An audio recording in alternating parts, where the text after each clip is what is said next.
Lideramos el camino de la opinión pública y buscamos que la cultura del debate alcance consensos y soluciones a los problemas de nuestro país.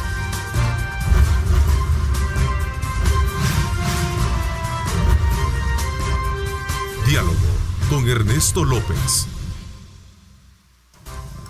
Jueves 3 de octubre de 2019. Gracias por sintonizarnos a esta hora y continuar con nuestra programación que desde muy temprano a ustedes le coloca la información oportuna ocurrida en nuestro país y el mundo entero. Gracias por sintonizarnos y estar pendientes de nuestra señal. Vamos a hacer un análisis sobre el presupuesto general de la Nación que se ha presentado en la Asamblea Legislativa correspondiente al ejercicio 2020. Y nos acompaña la vicepresidenta de la Asamblea Legislativa y también expresidenta de la Comisión de Hacienda y Especial del Presupuesto, la diputada del FMLN, la licenciada Yancy Urbina, a quien le doy la más cordial bienvenida. Gracias por acompañarnos. Muchas gracias, muchas gracias, Ernesto. Encantada de estar con usted, con la amable teleaudiencia que nos sintoniza esta mañana y muy agradecida por la invitación. Bueno, un tema creo que muy importante por el cual es necesario conocer es cómo su fracción política percibe este planteamiento con el cual se ha llegado a la Asamblea Legislativa y lo hizo el pasado lunes el ministro de Hacienda, Nelson Fuentes. Bueno, Ernesto, como usted bien lo señala, el presupuesto de la Nación ha llegado a la Asamblea Legislativa presentado esta semana. Este es un instrumento muy importante para la vida nacional. Es decir, el presupuesto constituye uno de los instrumentos de desarrollo del país que debemos de ponerle mucha atención. Esto no es el plan de gastos del gobierno, este es el plan que tiene las inversiones importantes para la nación. Y en ese sentido, un principio básico que nosotros tenemos es que el presupuesto debe responder a las necesidades de la población, debe responder a las demandas de la ciudadanía. Y al analizar este presupuesto, al hacer una primera mirada, nos damos cuenta de que es importante situar algunas características que tiene este presupuesto que ha sido presentado. En primer lugar, es un presupuesto por un monto de 6.426.1 millones. Este es un presupuesto bastante alto. Comparándolo con el año 2019, nosotros tenemos un presupuesto de 6.713.2. Sin embargo, este año nosotros hemos tenido vencimientos de deuda muy importantes que fueron el factor que incrementó notablemente el presupuesto. Es decir, este año 2019 la deuda, los vencimientos de deuda que tenemos que enfrentar son 800 millones de dólares del vencimiento más el servicio de la deuda, los intereses que fueron alrededor de 1.000 millones de dólares. Y ahí surge la pregunta, ¿cómo se va a financiar esta crecimiento del presupuesto? En realidad es a base de deuda, porque la verdad es la necesidad de emisión de deuda para poder financiar este presupuesto es de 755 millones de dólares. Esto es un monto bastante considerable en términos de un presupuesto de la Nación. Y él también tiene a su base un supuesto de un posible crecimiento de ingresos del 4.5. Este es un monto bastante considerable también, es decir, los supuestos sobre los cuales se elabora este presupuesto también hay que tomarlo en cuenta. Ese crecimiento del 4.5 de ingresos que lo han estimado, más el tema de deuda. Entonces, este presupuesto va a haber que analizarlo muy bien. Hay que hacer una revisión a profundidad de los diferentes componentes, desde los supuestos de estimación hasta las asignaciones presupuestarias, porque efectivamente tiene esa característica que es muy cargado en el tema de deuda para el país. Según lo conversaba ayer, sí hay un incremento de 4 o 5 millones de dólares, ¿no? Para la Universidad del Salvador, yo creo que es bueno que lo comenta. La universidad tiene 99 1.7 millones de presupuesto votado en el año 2019, este año. Pero en mayo de este año se hizo un refuerzo presupuestario a la universidad. Entonces el presupuesto pasó a ser de 99.7 a 102.9. Entonces, ¿qué es lo que está ocurriendo? Que el presupuesto 2019 es 102.9. ¿Cuánto es el presupuesto estimado propuesto por el gobierno para el año 2020? 102.9. No hay crecimiento alguno.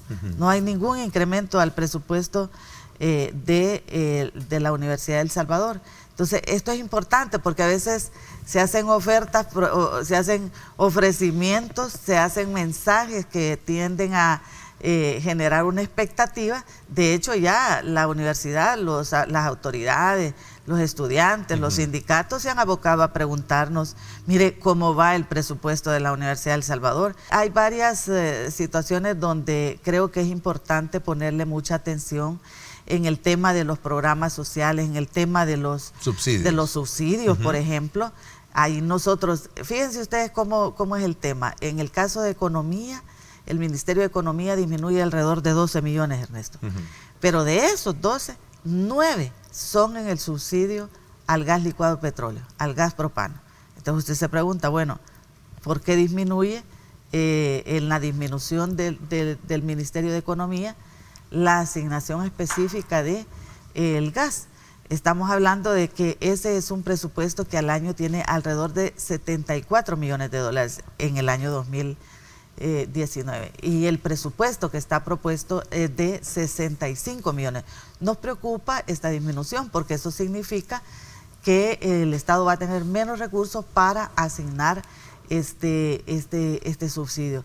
Es que están pensando recortar este subsidio. ¿En qué ámbitos está pensando disminuir esa asignación presupuestaria? Entonces son temas que cuando usted empieza a examinar el presupuesto se empieza a dar cuenta. Es decir, hay que ver específicamente cada uno de los componentes para asegurar que no disminuimos en términos de protección de la economía de la familia, porque los programas sociales, los subsidios son soportes a la economía de la familia salvadoreña, y eso hay que cuidarlo mucho porque un detrimento en la economía de las familias tiene un impacto directo en el tema de pobreza también. ¿Cuáles son entonces las prioridades que se deben regir en un ejercicio de esta naturaleza entonces?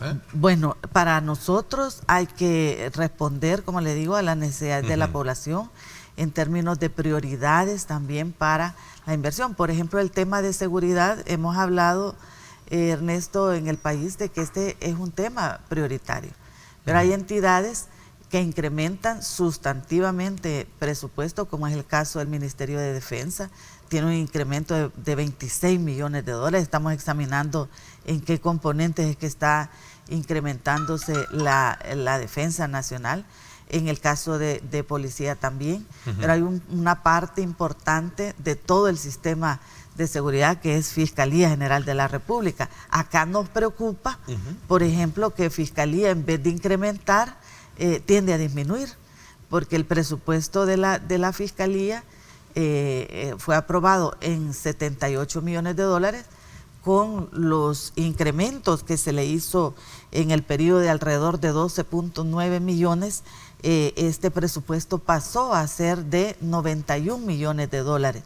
Entonces ocurre que hoy en el presupuesto que va en el propuesto por el gobierno tiene 83 millones de dólares. Esto significa que la Fiscalía disminuye, en vez de alentar, mejorar el soporte a la Fiscalía General de la República, lo que está ocurriendo es que tiene una disminución de alrededor de 7.8 millones. No hay incrementos considerados en el presupuesto en materia de veteranos de guerra. Este tema hay que mirarlo bien, ¿verdad? ¿Cuánto qué ocurre con esta demanda específica que también hay en el presupuesto y que viene siendo demandado también por un segmento de la población? Como le menciono, el presupuesto está llamado a dar respuesta a esos compromisos de Estado, pero también está llamado a dar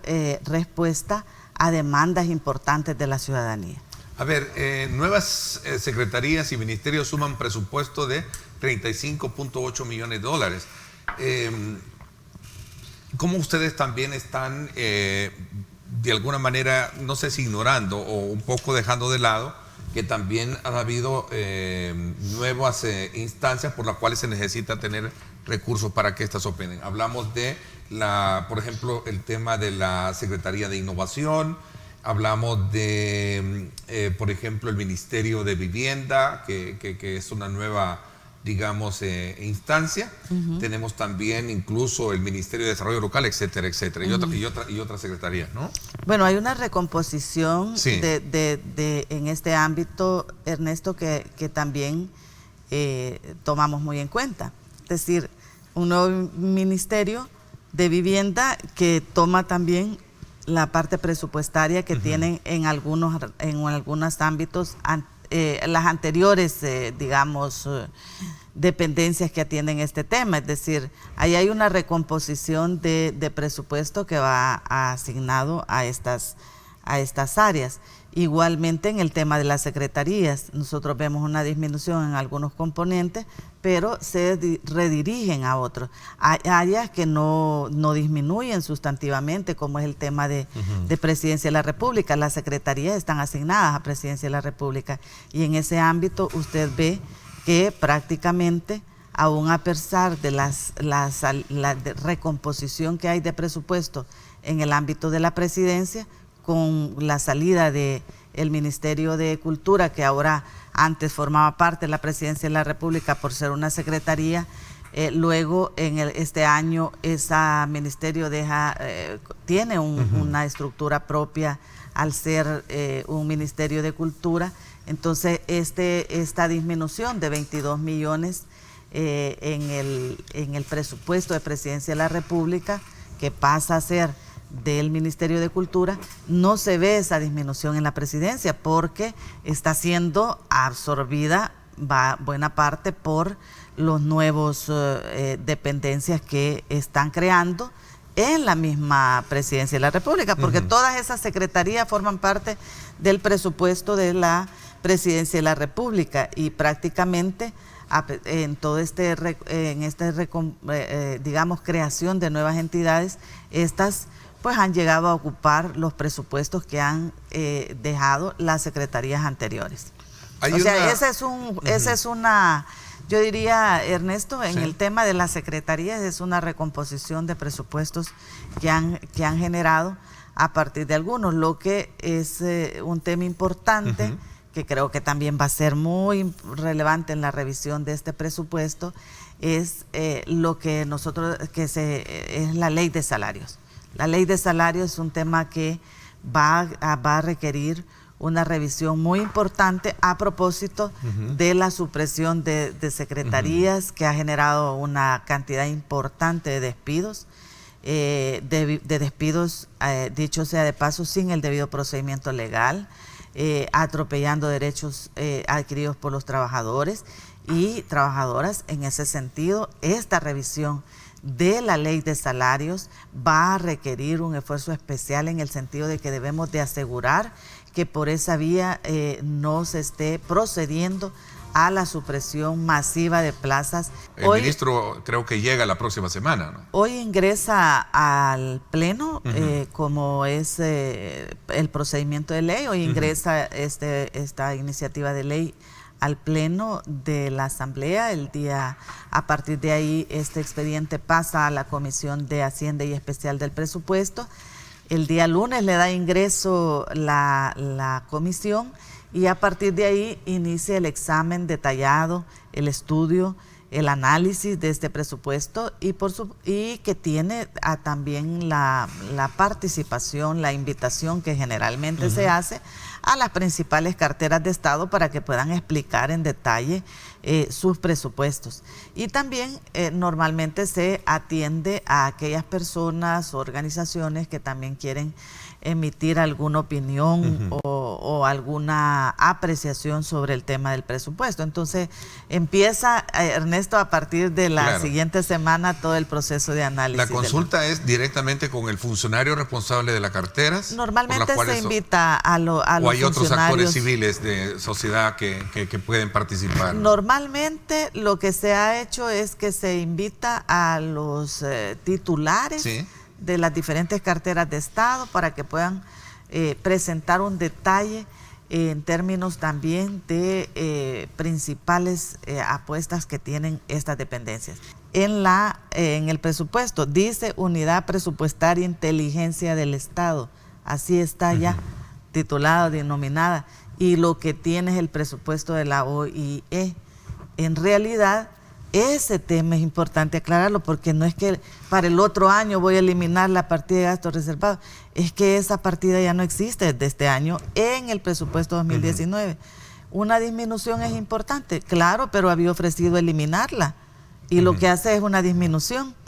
Por supuesto que es importante una disminución, pero cuando uno examina los presupuestos también se da cuenta que en la misma estructura, una línea arriba que dice Dirección de Administración Institucional, que antes tenía 10 millones, hoy la tiene a 21 millones, es decir, una disminución se realiza en la partida de inteligencia del Estado, pero por otro lado se incrementa en la línea inmediatamente anterior. Es decir, hay que también leer, mire, el presupuesto por eso le da una gran oportunidad a uno de revisar, porque es decir, primero, ese ofrecimiento de que voy a eliminar la partida de gastos reservados, señores, eso fue eliminado desde este año. Bueno, es una disminución, pero había ofrecido eliminarla, ¿o no? Pero ¿cuál no fue es la eso oferta?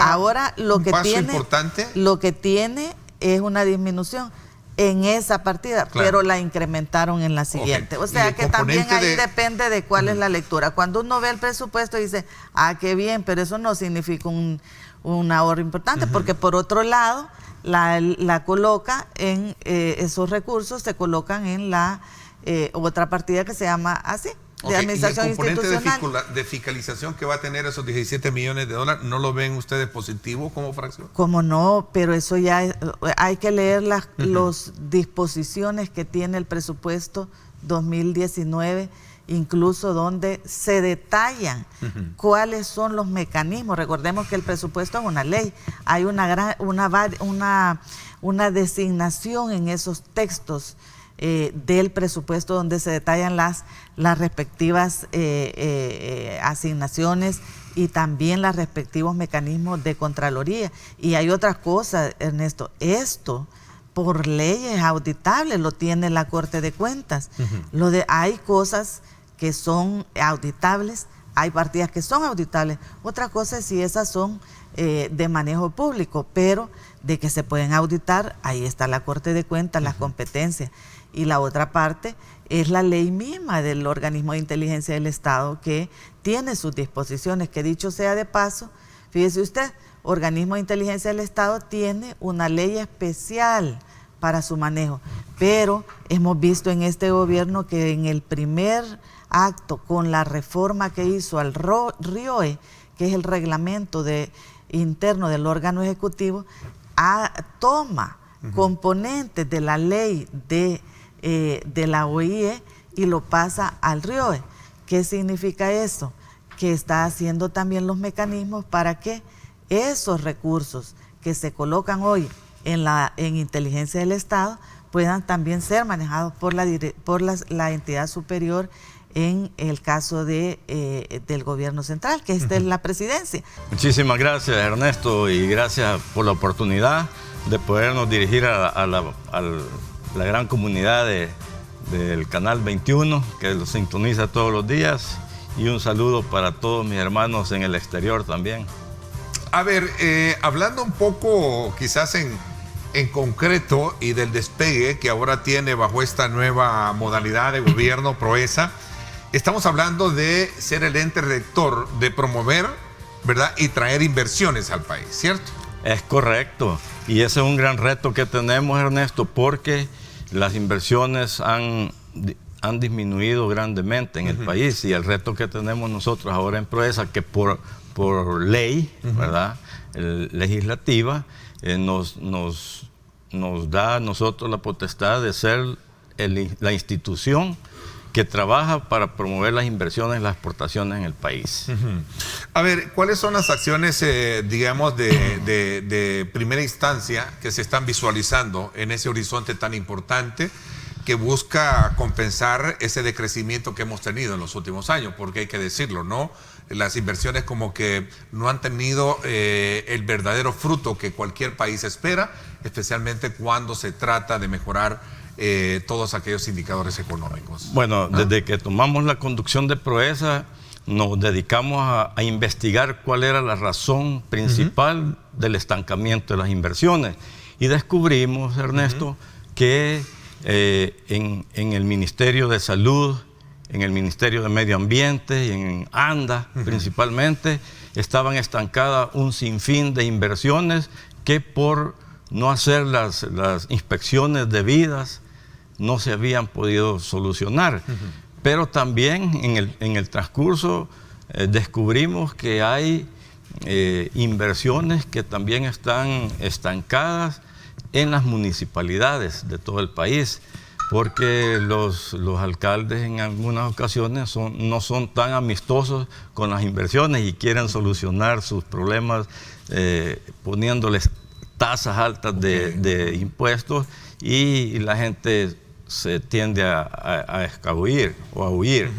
Pero en lo que al Estado corresponde, en el caso de salud, ANDA y medio ambiente, como tenemos un trabajo en equipo importante, en el cual nosotros trabajamos las 24 horas, 7/24, no importa la hora que nos demos el mensaje o nos solicitemos el apoyo, hemos podido en los primeros 100 días de este gobierno desentrampar, como decimos popularmente, 156.6 millones de dólares de inversiones.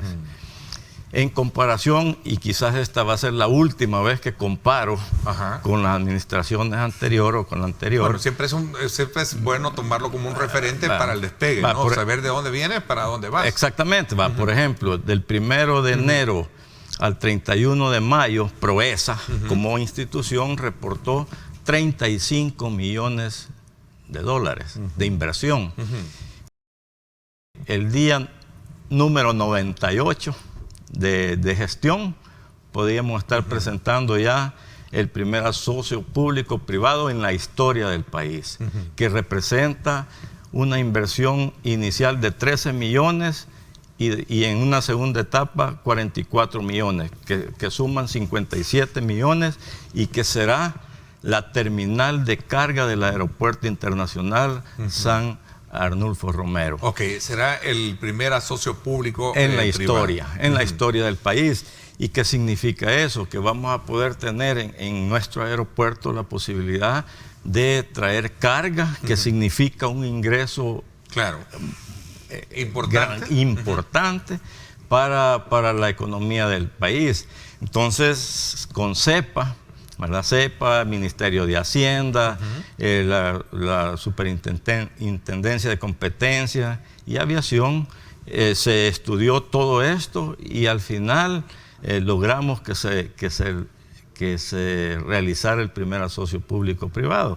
Y ya ayer estaba hablando con Federico Anliker, el presidente de CEPA, y me decía que 20 empresas han comprado la licitación para participar en ese asocio público-privado. ¿Cómo se percibe en este nuevo horizonte de administración que tenemos, reconociendo de que la diáspora es parte fundamental también del crecimiento económico a partir del número de remesas que se reciben y que de alguna manera representa un punto bien importante en el Producto Interno Bruto nuestro? Este es un tema que lo conoces muy bien, ¿verdad? Es correcto. Salvador, sobre todo cuando se trata de ver de que muchos quieren venir a invertir a nuestro país. Es correcto, pero antes de eso, Ernesto, quiero terminar en la parte del asocio público-privado porque es sumamente importante, porque a partir del primer asocio público-privado nosotros en Proesa tenemos 16 proyectos que ya vienen ahorita que significan una inversión de 1.150 millones de dólares. Entonces, eso ha entusiasmado a otras instancias, a otras instituciones y a otras empresas a querer solicitar, y principalmente a nuestros ministerios, a solicitarle a PROESA estudios de proyectos de infraestructura que van a significar en estos 16 que tenemos en fila, 1.150 millones de inversiones. Y el próximo, que pretendemos tenerlo ya en 6 meses de gobierno, es un proyecto de iluminación y cámaras de videovigilancia en 144 kilómetros de carreteras del país. Qué bueno. Eso significará la seguridad, el mejor tránsito, y va a colaborar inmensamente al tema de seguridad, que es lo que a seguir bajando la violencia en Claro. el país, porque vamos a tener unas arterias, las más importantes del país,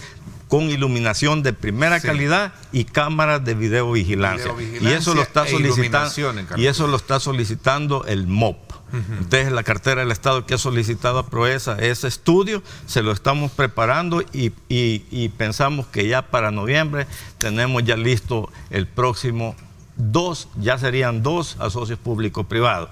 Entonces, nosotros estamos en esa dinámica y seguimos, por supuesto, descubriendo otras inversiones que han estado estancadas, escondidas, empaquetadas en los ministerios y en las alcaldías. ¿Citran cómo entra en digamos, en este análisis? Mire, porque Citran también fue vendido como un proyecto público-privado que ahí está precisamente funcionando aún con todos sus bemoles jurídicos. No.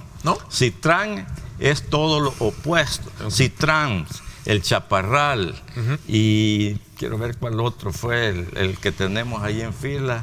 Creo que es el... bueno, no me acuerdo, pero Citran y el Chaparral es lo opuesto a un asocio público-privado. En la forma que se llevó a cabo. No fue con un estudio de asocio público-privado. Como el trabajo es integral, no es de PROESA solamente. Aquí participan ya todas las instituciones del Estado que están trabajando para facilitar el ingreso de las inversiones, y nosotros también buscar en otros países la posibilidad de que los productos de El Salvador encuentren mejor precio. Por ejemplo, lo vi recientemente apoyando un proyecto de mieles de joya de Cerem, ¿verdad? Mire, qué interesante, si es miel natural, sí, y de un alto grado de procesamiento y de alta calidad, a tal grado que logramos que se pudiera vender en España y en Portugal una buena cantidad de miel producida aquí en El Salvador. Como productor salvadoreño, ¿me puedo abocar a PROESA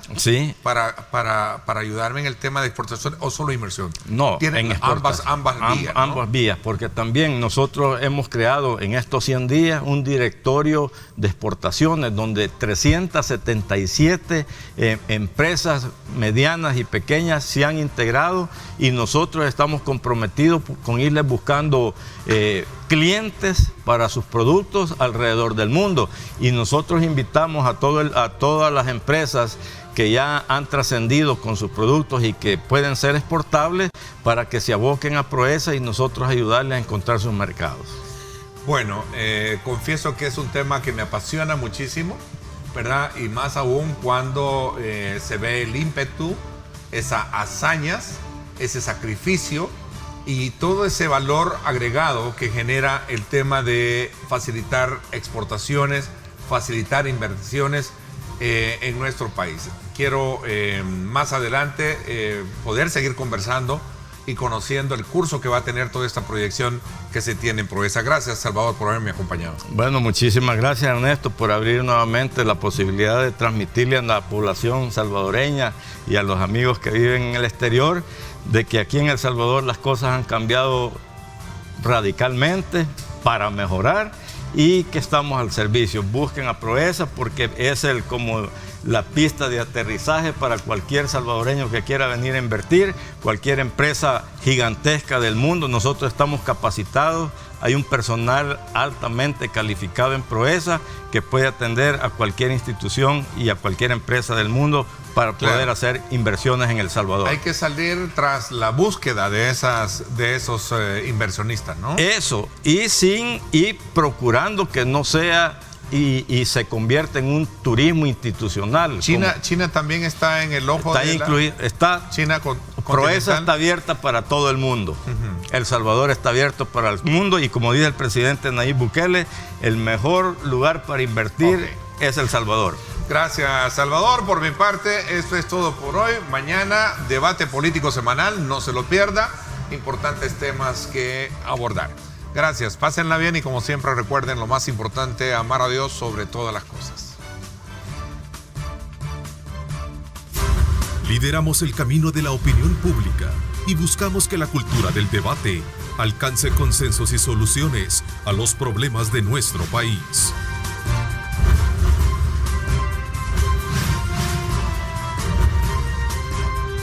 Diálogo con Ernesto López.